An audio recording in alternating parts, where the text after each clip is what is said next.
Okay, can I clarify one thing where people are always confused with this recording thing? So if you guys are getting the recording for Makkan period and you're not getting the recording for Madniyan period, there is a reason behind it.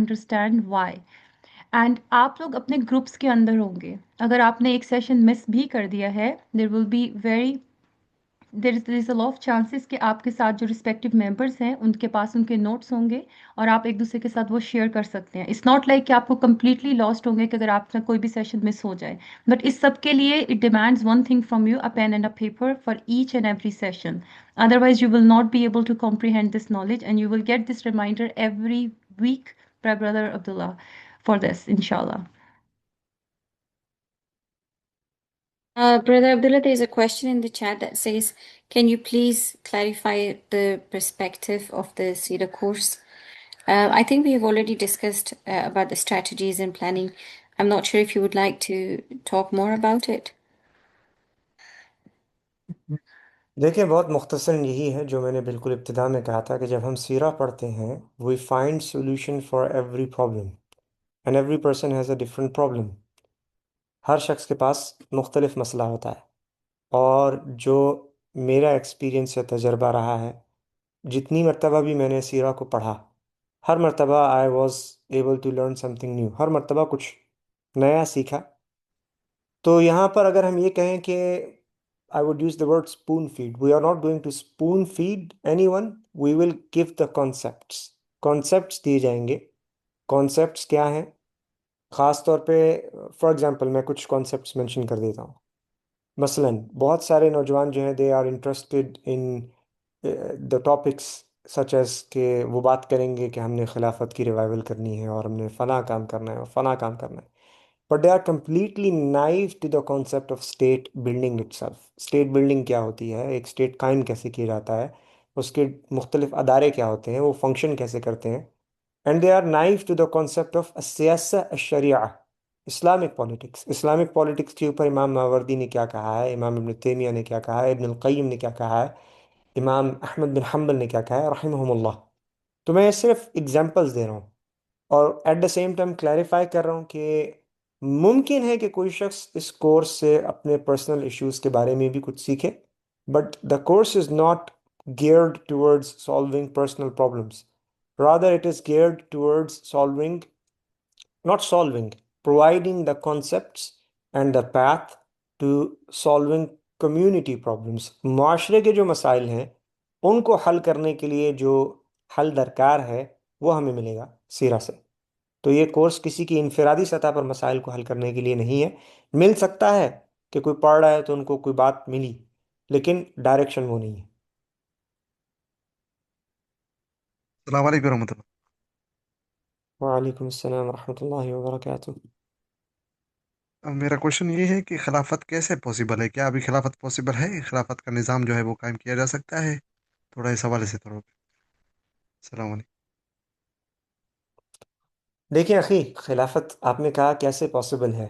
پہلی چیز ہمارے ایمان کا حصہ ہے کہ وہ واپس آئے گی, جو اللہ کے نبی صلی اللہ علیہ وسلم نے کہا کہ ثم تکون خلافہ علی منہاج النبوہ, اور پھر خلافت دوبارہ قائم ہوگی.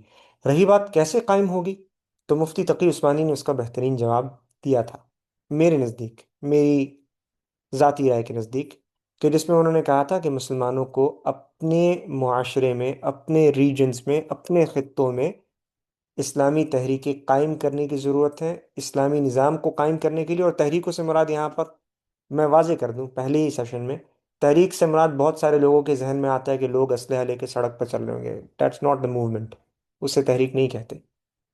تو اسلامی تحریکیں قائم کر کے اپنے خطوں کے اندر نظام قائم کریں گے اور پھر باہمی تعلقات قائم کریں گے.